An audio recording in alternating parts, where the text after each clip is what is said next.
이제 많은 분들이 명절을 보내시고 또 이렇게 교회로 다시금 돌아오셨는데, 오늘은 가족이 한번 모이고 나면 많은 관점에서 감사한 것도 있을 겁니다. 10년 전, 20년 전, 30년 전 우리 가족 또 집안을 생각하면 너무너무 힘든 일이 많았는데, 여전히 이렇게 또 가족이 다 둘러앉아 보면 모자라는 것 있고 부족한 것 있지만 20년 전, 30년 전에 비하면 더할 나위 없이 감사할 제목들이 많으실 겁니다. 또 자녀들, 손주들을 생각할 때도 어린 것만 같았던 자녀들이 장성해가지고 가정을 이루고 일가를 이루고 또 사회적인 어떤 자리매김을 하는 그런 모습을 보면서 흐뭇한 마음을 가지고 아마 돌아오셨던 분도 계실 텐데, 우리 가정과 집안과 자녀들을 어떤 관점에서 다시 한번 새롭게 좀 조명해 봐야 되는지 오늘 말씀을 통해 하나님이 주시는 귀한 음성을 들을 수 있는 복된 이 아침 될 수 있기를 주의 이름으로 축복합니다. 작년 9월 달에요, 극장가를 뜨겁게 달구었던 영화 가운데 이 송강호가 주연한 관상이라는 영화가 있었습니다. 한 달도 안 되는 그 짧은 기간 동안 910만 명의 관객을 끌어모으면서 소위 말해서 흥행에 대박을 쳤던 그런 영화입니다. 이렇게 관상에 많은 사람들이 관심을 갖고 또 그렇게 영화를 이제 관람하다 보니까 TV 프로그램들, 무한도전이나 여러 TV 프로그램들이 관상이라는 주제를 가지고 이 프로그램을 짜가지고 방영한 그런 일도 있었습니다. 물론 한때 흥행했던 그 영화의 내용을 잠시 차용한 것이긴 하지만 이 국민적인 관심이 어디로 쏠리고 있는지를 단적으로 보여주는 아주 중요한 예라고 생각합니다. 실제로 최근에 한 취업 포털 사이트가 기업 인사 담당자 273명을 대상으로 해가지고 설문조사 결과한 것에 따르면 응답자의 한 84.2%가 이 지원자의 겉모습이 평가에 어느 정도 영향을 미친다라는 그런 대답을 했다고 합니다. 그러니까 조금 스펙은 모자라도 인상이 좋으면 좋은 점수, 가산점을 받게 된다는 그런 이야기라는 거죠. 실질적으로 이렇게 이제 여러 경쟁자를 뚫고 또 회사 입사한 분들의 이야기를 들어보면 회사가 가면 갈수록 그 사람의 인상을 중요시하는 그런 풍토가 만들어지고 있고, 또 실질적으로 입사한 그 사원이 면접했을 때에 태도가 어땠는지, 인상이 어땠는지, 또 어떤 여러 가지 풍기는 모습이 어땠는지 그 입사하고 난 다음에도 회자가 된다는 이야기를 자주 듣게 된다는 거죠. 그러다 보니까 회사 상황이 이렇게 조금 돌아가는 분위기가 있다 보니까 취업을 준비하는 그런 사람들 가운데는 요즘에 이 관상 가꾸기가 붐을 이제 타고 있다고 한다는 거죠. 요즘 자녀들 보면은 이상하리 많지 외모에 신경을 많이 씁니다. 그래서 여기가 마음에 안 들고 저기가 마음에 안 들고 나중에 돈 벌면 뜯어 고치겠다, 이런 이야기 아마 어린 자녀들로부터 한두 번쯤은 들어본 가정들이 많이 있을 텐데, 옛날의 성형은 복사 성형이 대세였습니다. 다시 말하면 연예인 누구를 닮고 싶다, 그래서 이렇게 비슷하게 해달라, 이런 복사 성형이 줄을 이뤘다면 요즘에는 이 취업을 앞두고 행정직에 맞는 얼굴형이 있다는 거예요. 또 그 다음에 영업직에 맞는 얼굴형, 연구직에 맞는 얼굴형, 또 기술직에 맞는 얼굴형, 그렇게 자기 얼굴을 뜯어 고치려고 하는 관상 성형이 요즘에는 대세를 이루고 있다는 그런 기사를 제가 읽어본 적이 있습니다. 예나 지금이나 사람들은 흔히 사람들의 겉모습을 보고 상대를 평가하는 그런 모습이 있습니다. 그 사람의 외모가 어떻고 학벌이 어떻고 집안의 배경이 어떠냐, 이런 것들을 가지고 그 사람의 됨됨이를 평가하려고 하는 거죠. 오늘 본문도 그런 맥락에서 보면 조금도 다르지 않습니다. 이스라엘 백성은 하나님의 백성이었기 때문에 대대로 하나님의 통치와 다스림을 받았는데, 오늘 본문의 배경, 사사시대가 끝나갈 그 무렵, 그때쯤 되니까 이스라엘 백성들이 하나님의 다스림을 받는 게 너무너무 싫었습니다. 하나님의 간섭을 받는 것이 싫다면서 사무엘 선지자를 찾아와가지고 우리에게도 다른 이방 나라들처럼 왕의 제도를 좀 허락해달라, 아주 강변을 하면서 요청하는 거죠. 사실은 이렇게 요청하는 그들의 마음의 속내는 더 이상 하나님의 간섭을 받지 않고 좀 내 인생 내 마음대로 살아봤으면 좋겠다라는 그런 속내가 숨겨져 있는 겁니다. 이런 불편한 진실이 있음에도 불구하고 하나님께서 막무가내로 요구하는 백성들의 요구를 그냥 수용하셨습니다. 그래서 백성들의 요구대로 세워진 왕이 바로 오늘 본문에 등장하는 사울 왕입니다. 이스라엘의 첫 번째 왕입니다. 사람들의 기준으로 볼 때는 완벽한 사람이었는데, 그런데 이상하게 하나님께서 사울이라는 인생을 저울에 달아보니까 모자라도 너무나 모자랍니다. 결정적인 한 가지를 갖추지 못했기 때문에 하나님께로부터 버림받은 비운의 주인공이 되고 만 사람이 사울입니다. 그래서 오늘 이 본문의 말씀을 통해서 하나님께서 보시는 중요한 한 가지가 무엇인가, 그것이 우리 가정, 내 삶 가운데, 우리 자녀들의 인생 가운데 있는가를 점검해 보시면서 무엇을 관심을 갖고 또 무엇에 집중하는 삶을 살아야 되겠는지 오늘 하나님께서 우리에게 들려주시는 주의 음성을 들을 수 있는 복된 시간 될 수 있기를 주의 이름으로 축복합니다. 오늘 이 본문 말씀 보면요, 한 집안, 사울이라는 집안에서 이루어진 발생한 아주 평범한 시시콜콜한 이야기가 소개됩니다.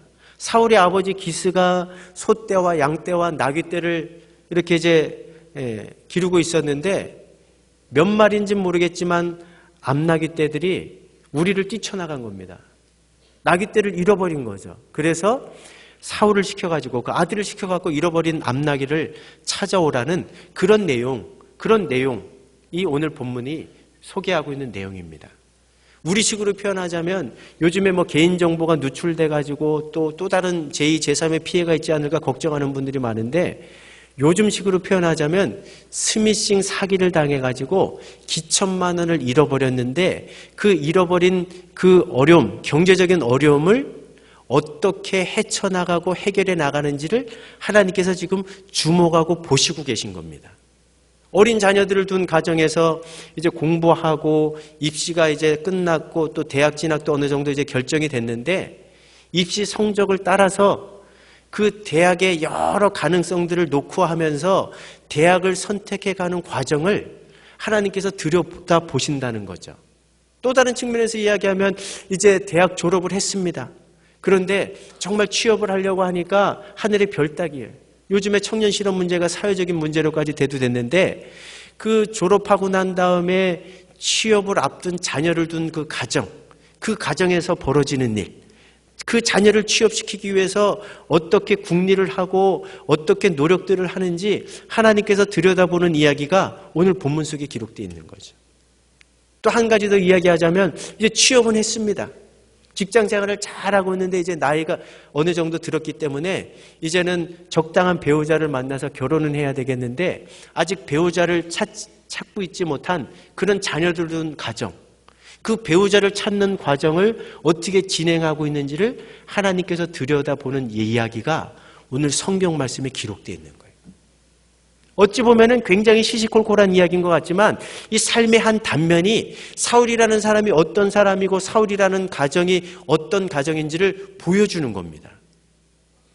그래서 이 한 단면만 살펴보더라도 하나님께서 그 가정을, 사울이라는 인생을 저울에 달아보니까 왜 하나님께서 보실 때는 부적합한 인생인지, 하나님이 쓰실 수 없는 인생인지, 왜 버릴 수밖에 없는 카드인지를 이 사건을 통해서, 지극히 작아 보이고 시시콜콜한 일상적으로 이루어질 수 있는 한 사건을 끄집어내가지고 하나님께서 우리에게 보여주시고 설명해 주시는 거죠. 왜 하나님께서 사울이라는 사람을 버릴 수밖에 없었을까요? 오늘 본문을 보면 이스라엘 백성들의 판단이 사실은 맞는 것 같습니다. 너무나 완벽한 사람, 너무나 좋은 집안의 배경을 갖고 있는 사람을 왕으로 지금 내세우는 것을 볼 수가 있습니다. 사울의 화려한 외적인 배경을 살펴보면요, 사울이라고 하는 사람은 베냐민 집안의 아주 유력한 집안에서 출생했습니다. 오늘 1절 상반절 말씀을 같이 한번 읽어보십니다. 시작. 베냐민 지파에 기스라 이름하는 어떤 사람이 있습니까? 유력한 사람이 있으니. 이 유력하다라는 이 형용사는 히브리 단어로 하일이라는 이 단어가 쓰였는데, 이 뜻은 구약의 다른 성경에서는 힘이 있다, 권세가 있다, 부유하다, 재산이 많다, 이런 측면에서 번역되고 있는 단어입니다. 쉽게 말하면 사울이 태어난 이 기스의 집안은 베냐민 지파 가운데서도 잘 사는 집안, 힘 있는 집안, 그렇기 때문에 누구도 무시할 수 없는 그런 집안이었다는 거죠. 집안의 배경이 좋았습니다. 그것뿐만 아니라 사울이라는 개인을 놓고 보더라도 조금도 빠지는 구석이 없었죠. 사울의 외모는 굉장히 출중했습니다. 2절 말씀도 같이 한번 읽어보십니다. 시작. 기스에게 아들이 있으니 그의 이름은 사울이요 준수한 소년이라. 이스라엘 자손 중에 그보다 더 준수한 자가 없고 키는 모든 백성보다 어깨 이만큼 더 컸더라. 사울을 표현하면서 두 가지 강조점을 두고 있는 거죠. 하나는 준수했다는 겁니다. 잘생겼다는 거죠. 이스라엘 어떤 소년, 청년들을 살펴보더라도 사울만큼 준수하고 잘생긴 청년이 없었다는 겁니다. 그래서 이 문구를 NLT 성경은 영어로 번역을 하면서 He was the most handsome man in Israel. 이스라엘에서 가장 잘생긴 남자였다는 거죠. 미스 이스라엘이 아니라 미스터 이스라엘이었다는 거예요. 얼굴에 돈을 들일 필요가 없었다는 거죠. 그만큼 잘생겼다는 거예요. 그리고 키가 얼마나 컸냐? 다른 사람보다 어깨에는 컸다. 한 30cm 이상은 컸다는 거죠. 요즘 명절이 돼가지고 우리 자녀들 또 손주들 만나보면 우리 시대와는 많이 다릅니다. 요즘 자녀들이 바라는 기대치가 있는 것 같아요. 요즘 여자아이들 같은 경우는 한 170 정도까지는 돼야지 그래도 좀 빠지지 않는 키다 이렇게 생각하는 것 같고, 남자아이들 같은 경우는 할 수만 있으면 한 180 정도까지는 커야지 좀 이렇게 견줄 수 있지 않을까, 이런 생각들을 갖고 살아가는 것 같습니다. 그러다 보니까 요즘 어린 자녀들 좀 부모님들도 병원에 데려가갖고 내 아이 성장판이 닫혔나 열렸나 확인해가지고 열려있는 기간 동안 있는 돈 없는 돈 다 이렇게 들여가지고 어찌하든지 간에 그 타고난 유전자를 좀 극복해 보려고 노력하는 가정들이 많이 있지 않습니까? 그런데 그런 면에서 보면 사울은 그런 노력을 할 필요가 없는 사람이었어요. 탁월한 유전자를 갖고 태어났기 때문에 다른 사람들보다 한 30cm 이상은 큰 그런 장신의 사람이 바로 사울이었다는 거죠. 개인을 놓고 보더라도 빠지는 구석이 없습니다. 이것만이 아니죠. 뒤이어지는 구절 보면 도덕성도 얼마나 탁월한 사람이었는지 그 아버지의 명령을 받들고 잃어버린 암나기들을 찾아 헤매는 사울의 모습을 통해서 확인해 볼 수 있습니다. 우리 4절 말씀을 같이 한번 읽어보십니다. 시작. 그가 에브라임 산지와 살리사 땅으로 두루 다녀 보았으나 찾지 못하고 사알림 땅으로 두루 다녀 보았으나 그곳에는 없었고 베냐민 사람의 땅으로 두루 다녀 보았으나 찾지 못하니라. 뭘 말하는 겁니까? 이 문맥을 보면 3일 밤낮을 찾아 헤맨 거예요. 그러니까 아버지가 속해 있는 베냐민 지파의 모든 땅을 이잡듯이 샅샅이 수색하고 다녔는데도 잃어버린 암나기를 찾지 못했습니다. 그런데 그곳을 끝내지 않고 그 경계 너머에 있는 에브라임 지파의 산지까지 다 찾아다닌 거죠. 얼마나 성실한 사람입니까? 얼마나 책임감이 강한 사람이에요. 보통 자녀들 같으면 아니 우리를 뛰쳐나가서 어디로 간지도 모르는 암나기를 어디서 찾습니까? 그냥 찾는 신용만 내고 그냥 한나절 돌아다니고 와가지고 아버지 내가 사방을 찾아다녀봤는데 도무지 찾을 길이 없습니다. 그래도 할 말이 없는 그런 상황 아닙니까? 그런데 베냐민 지파에 속한 경내를 다 뒤지고 다니고 그래도 찾지 못하니까 에브라임 산지까지 뛰어들어가고 거기도 다 수색을 해본 겁니다. 찾아본 거예요. 이 정도의 성실성, 이 정도의 책임성이라면 이스라엘 백성들의 판단이 정확한 것 아닙니까? 더더군다나 5절 말씀 보면요. 야, 우리가 아버지의 잃어버린 암나기를 찾아다니느라고 3일 밤낮을 이렇게 쫓아다녔는데도 찾지 못했는데 아버지가 잃어버린 암나기는 고사하고 우리 안전과 우리의 신변을 염려할까 걱정하니까 이제는 접고 돌아가자. 이렇게 사환에게 이야기를 건네는 이 사울의 모습을 보면 얼마나 효성이 지극한 아들인지 또 엿볼 수 있는 거예요. 어디 집안을 보더라도 외모를 보더라도 또 도덕성을 보더라도 빠지는 데가 없습니다. 어디 하자가 나는 데가 없어요. 뭐가 문제입니까? 그런데 사울의 문제가 어디에서 드러나냐 하면 자기가 할 수 있는 최선을 다해도 그 문제 해결이 안 됐을 그때 바로 그 지점에서부터 하나님께서 주목하시는 그 문제가 발생되기 시작하는 거예요. 오늘 본문을 읽어보면요, 이 5절까지는 주도권이 사울이 쥐고 있었는데 이제 모든 그 수고의 결과가 숲으로 돌아가고 다시금 집으로, 아버지의 집으로 돌아가자는 이런 이야기를 한 그때로부터 주도권이 이름이 밝혀지지 않은 사환에게로 넘어갑니다.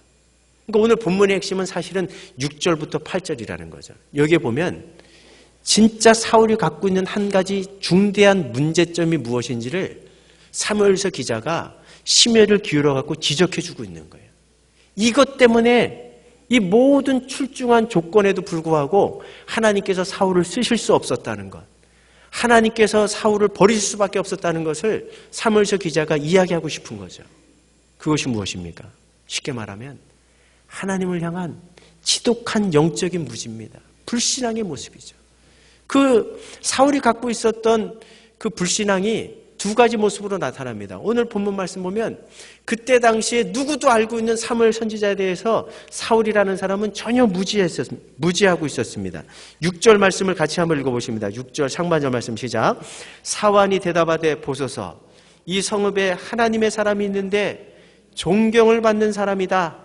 하나님의 사람 누굴 말합니까? 사무엘을 말하는 거죠.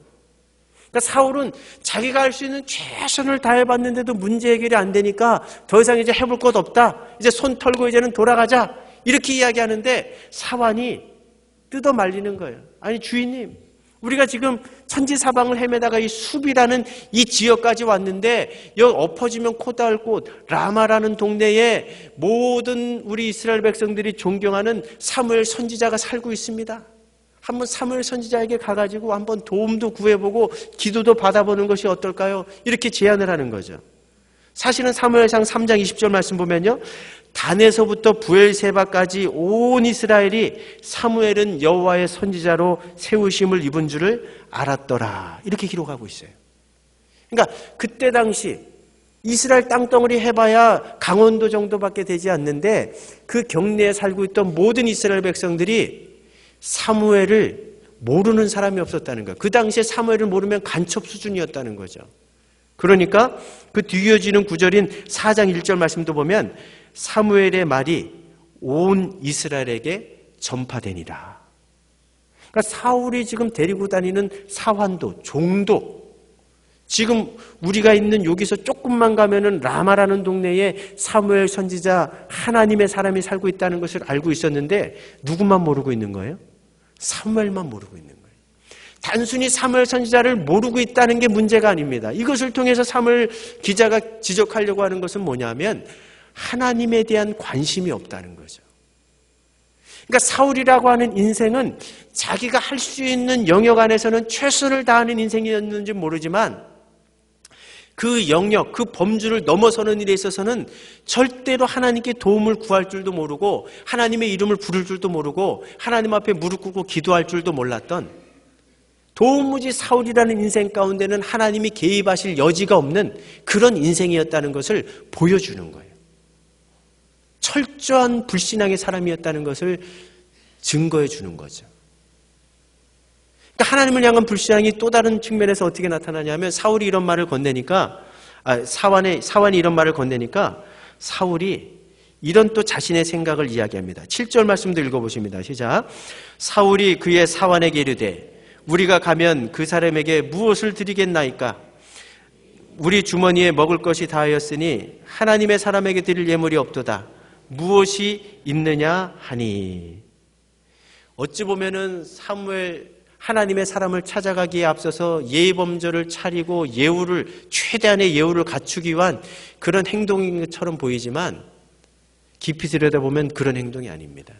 이 사울이 살던 시대는 사사시대의 끝자락입니다. 그러니까 사사기 17장에 보면은 마치 저는 이 대목을 읽으면서 사사기 17장에 등장하는 미가 집안의 이야기가 생각이 났습니다. 미가 집안이 어떤 집안이냐면요, 굉장히 부유한 집안입니다. 그런데 모든 것을 자기가 원하는 대로 하려고 했던 그런 집안이죠. 근데 그때 당시는 영적인 분위기가 어수선하다 보니까 베들레헴에서 레위인으로 살던 사람이 먹고 살기가 힘들어지니까 자신이 사명을 감당해야 되는 그 자리를 박차고 일어나가지고 먹고 살기를 찾아 떠납니다. 그러다가 미가 집안을 만나게 되는 거예요. 그러니까 미가 집안, 미가가 제안을 하는 겁니다. 내가 보통 사람들이 주는 월급의 2배를 줄 테니까 우리 집안에 가정의 제사장이 되어주라. 그래서 제사장이 됩니다. 그 제사장은 뭐 하는 겁니까? 그 집안을 위해서 늘 좋은 말만 해주고 복만 빌어주는 겁니다. 또 그 집안의 사람들이 듣고 싶어하는 얘기만 들려주는 거죠. 이런 분위기가 바로 이 사사시대 끝자락에 있었던 영적인 혼돈의 상황 속에서 벌어지고 있던 일반적인 상황인데 사울의 집안도 별반 다르지 않았다는 거죠. 돈은 많았습니다. 부유한 집안이었어요. 힘 있는 집안이었습니다. 권세 있는 집안이었습니다. 그러니까 이런 어떤 세속적인 사고방식이 고스란히 사울 속에도 주입이 되어 있는 겁니다. 그러니까 하나님의 사람을 찾아가자고 사원이 제안을 하니까 아니 가장 먼저 생각나는 게 뭐냐면 하나님의 사람을 찾아가려면 돈을 줘야 되지 않느냐? 우리식으로 표현하자면 점을 보려고 하면 복채를 드려야 되지 않느냐? 이런 제안을 하고 있는 거죠. 그러니까 이런 두 가지 모습 속에서 드러나는 사울의 모습은 뭐냐면 하나님을 경외한다거나 하나님의 이름을 부른다거나 어떤 어려움이 봉착했을 때 전심으로 하나님을 찾는다거나 진지하게 하나님께 도움을 구하는 자리로 나간다거나 이런 것과는 전혀 상관이 없는 그저 자신이 갖고 있는 능력 안에서만 모든 것을 해보려고 했던 그런 인생이었다는 것을 오늘 본문을 통해서 단적으로 우리가 볼 수 있는 거죠.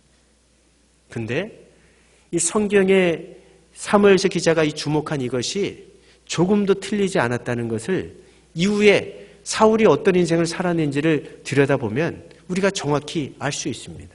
나중에 백성들의 기준에 의해서 사울은 왕이 됩니다. 왕이 되고 나서 사실은 국가적으로는 공도 세웁니다. 주변의 대적인 암몬의 대적도 무찌르고 블레셋도 무찌르고 또 조상 대대로 원수였던 아말렉도 무찌릅니다.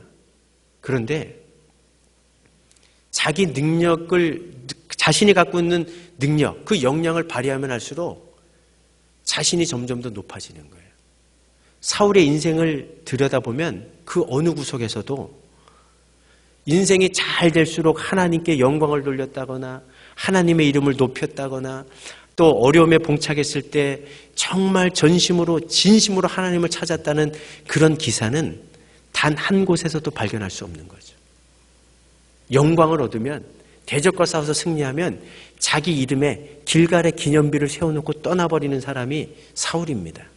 하나님도 자기 마음대로 할 수 있다고 생각했기 때문에 사실은 월권행위도 서슴지 않는 거죠. 제사장만 드릴 수 있는 제사, 예배를 자기 마음대로 내가 왕인데 못 드릴 이유가 뭐가 있느냐? 당장 상황이 급하니까 그냥 제사를 드려버리는 거죠. 아말렉을 진멸하라고 말씀하셨는데 하나님의 명령은 안중에 없다 보니까 자기 눈에 편한 대로 그냥 좋은 것들을 다 살려놓는 겁니다. 그러니까 하나님을 철저하게 무시하는 거죠. 철저하게 자기 인생에서 하나님을 배제하는 겁니다. 어느 인생의 한 단면을 들여다보더라도 하나님이 개입하실 여지가 단 한 군데도 없는 거예요. 그러니까 사울의 인생을 한마디로 대변하자면 자기 스스로를 의지하여 가로되 자기 자신만 믿고 살아왔던 인생이 사울이라는 거죠. 그러니까 이 종합적인 평가를 내려볼 때 하나님께서는 세상적인 관점에서는 으뜸으로 발탁이 돼갖고 쓰임받을 수 있는 인생이었는지 모르지만 하나님의 일에는 너무너무 부적합한 인생이었다는 거죠. 차라리 모자라고 부족한 것이 있으면 또 능력의 한계에 부딪히는 부분이 있으면 차라리 겸손한 마음으로 하나님을 찾는 인생이 더 하나님 편에서는 쓰시기에 편하다는 겁니다. 근데 오로지 그 자신의 배경과 능력과 실력만 믿고 교만으로 꽉 찼는 이 사울이라는 인생은 하나님께서 쓰실 수가 없었던 거예요. 그러니까 버릴 수밖에 없는 카드였다는 거죠. 오늘 본문이 우리들에게 교훈해 주는 것들이 참 많이 있습니다. 이거는 어떤 거창한 사건을 들여다보면서 이렇게 진단하시는 게 아니에요. 우리 집안에서도, 아니 지금 우리가 겪고 있는 인생의 문제일 수도 있습니다. 갑자기 이렇게 불경기 때문에 내가 하고 있는 사업이 어려워지고 있고, 혹은 또 어떤 내 직장에 좀 이상기류가 흐르고, 또 부동산 경기가 계속 어려워지다 보니까 나름대로 치밀하게 계획을 세워서 대출을 받아서 집은 샀는데 이제 그 대출금을 갚지 못해갖고 공경에 처할 수도 있습니다. 또 내 자녀가 입시 성적을 가지고 이제 대학을 막 이렇게 이제 최종적으로 결정하기 직전일 수도 있습니다. 어찌 하든지 간에 또 대학에 들어가가지고 공부해갖고 이제 졸업은 하고 취업을 앞둔 상황에 이제 어떤 직장에 들어가느냐를 결정해야 되는 아주 중대한 국면에 접어든 그런 상황일 수도 있습니다. 또 취업하고 난 다음에 어느 정도 이제 직장 생활을 했고 또 이제 배우자를 만나서 한 가정을 세워야 되는 그런 상황 가운데 놓여 있는 가정일 수도 있어요. 근데 하나님이 뭘 보신다는 겁니까? 그 중요한 일들을 결정하고 어떤 길을 선택할 때 진짜 마음의 중심이 어디로 쏠려 있는지, 혹시 그 모든 일들을 결정하고 어떤 일을 선택할 때 정말 하나님이 기뻐하시는 방식보다는 모든 것들을 경제적인 관점에서만 혹 바라보고 있지는 않은지, 눈에 보여지는 외적인 환경만을 바라보면서 혹 달려가고 있지는 않은지 하나님께서 그것을 지금 주목해 보시겠다는 거죠. 그런 면에서 한번 우리 가정을 들여다보세요. 우리 자녀들을 들여다보세요. 사실은 제가 서두에도 말씀드렸지만 20년 전, 30년 전에 비하면 경제적인 것, 상대적인 지금 빈 공간과 박탈감을 가지는 분들이 있을지 몰라도 절대적인 측면에서 생각하면 감사할 것뿐이지 않습니까? 예전에 아무것도 없는 시절에 정말 우리 자녀들을 어떻게 키울까 생각했는데 이만큼 컸으면 감사할 것 아니에요? 그런데 외적인 측면에서는 흐뭇함이 있고 감사함이 있지만 영적인 측면에서, 그런 면에서 우리 자녀들을 들여다보고 우리 가정을 들여다보면 외적인 환경은 점점 더 좋아지고 풍요로워지고 부유해지는 반면에 영적인 환경은 점점 더 공고해지고 있다는 거죠. 핍절해지고 있다는 거예요. 제가 어린 시절 중고등학교 시절만 생각해도요, 고등학교 졸업하면서 야, 그래도 공부하는데 너무나 많은 시간을 투자했는데 이제 대학 가기 전에 그래도 몇 달 동안만큼은 내가 성경 한번 일독해봐야 되겠다. 아니면 그동안 하나님과 좀 소원한 관계에 있는 것 같은데 내가 기도원 들어가서 한번 다시금 은혜를 좀 회복해야 되겠다.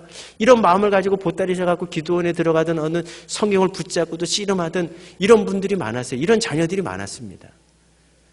중간고사가 끝나고 기말고사가 끝나면 야, 한동안 내가 공부하는데 몰두했으니까 이제는 요 방학 기간 동안에는 신약 성경이라도 한번 일독해봐야 되겠다. 이런 흐름들이 있었는데 요즘에는 어떻습니까? 끝도 없이 모든 가정들의 방향이 외적으로만 흐른다는 거죠. 육체적으로만 흐른다는 겁니다. 시간이 남으면 여행 가려고 하고 해외 또 보내서 스펙을 쌓게 하고, 진짜 내 자녀가 평생을 내 품 안에서 신앙생활을 했는데 예수님을 제대로 만나고 있는지, 성령으로 거듭났는지, 성령의 충만한 은혜가 뭔지 내 자녀 인생 가운데 우리 가정 안에 경험되고 있는지, 체험하고 있는지, 또 어떻게 내 자녀가 하나님을 고백하고 있고 예수님에 대한 고백을 갖고 살아가고 있는지, 이런 부분에서 점검하는 가정들이 점점 더 사라져가고 있다는 거죠.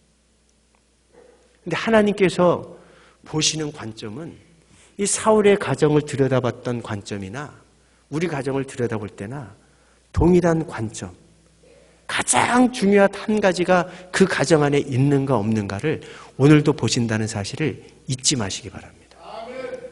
오늘 이 아침에 그런 면에서 우리 가정, 우리 집안, 우리 자녀들, 아니 내 삶을 한번 들여다보면서 하나님, 정말 외적으로는 점점 더 편리해지고 편안해지고 부유하고 또 많은 것들을 누리며 살아가는 환경이 끝도 없이 펼쳐지는 반면에 영적으로는 더 공고해지진 않는지, 믿음의 세대 계승에 실패하고 있지는 않은지, 또 내 품에 있는 자녀들, 아니 내 품을 떠난 자녀들이 아직도 신앙생활하면서 예수님을 만나지 못한 이것 때문에 얼마나 가슴 아파해 보셨습니까? 정말 우리 자녀들의 믿음이 부모의 세대를 능가하는 그런 자리로까지 나가야 되는데, 그것을 위해서 영적인 부모로서 내가 자녀에게 심겨줘야 될 것이 무엇인가? 그런 면에서 주님이 보시는 이 한 가지가 가장 중요한 하나님을 신실하게 믿고 따르는 이 믿음이 우리 가정에 깊이 뿌리를 내리고 있는가? 내 자녀에게 제대로 형성이 되고 있는가? 그런 면에서 우리 가정들을 들여다보시면서 모든 것들을 다 갖췄지만 결정적인 한 가지가 없어서 하나님께 쓰임받지 못했던 사울의 그 안타까운 그런 시행착오를 반복하지 않는 우리 창원대교회 모든 성도들의 가정 될 수 있기를 주의 이름으로 축복합니다. 말씀을 맺겠습니다. 사울은요, 세상적으로 보자면, 인간적으로 보자면 모든 것을 다 갖추고 있는 사람이었습니다. 그러나 하나님이 가장 중요하게 생각하시는 그 한 가지를 갖고 있지 않았기 때문에, 그 좋은 환경과 좋은 조건에도 불구하고 하나님이 쓰실래야 쓰실 수 없는 인생이 되고 말았다는 거죠. 끝내는 버림받을 수밖에 없는 인생이 되고 말았습니다. 무엇에 우선순위를 둬야 되겠습니까? 정말 우리의 모든 관심을 어디에 두어야 되겠습니까? 먼저 내 삶뿐만 아니라 우리 자녀들, 우리 가정에 보이지 않는 이 믿음, 하나님을 신실하게 믿고 따르는 이 믿음을 세워가는 일에 무엇보다 더 많은 관심을 기울이시고, 정말 하나님께서 우리 가정을, 우리 집안을, 우리 자녀를 그런 측면에서 들여다보실 때 흡족해 하시고 기뻐하시면서 마음껏 축복하실 수 있는 그런 신앙의 가정으로, 그런 신앙적인 분위기, 그런 신앙의 자녀, 그런 신앙적인 삶을 세워갈 수 있는 우리 모든 성도들 될 수 있기를 다시 한번 주의 이름으로 축복합니다.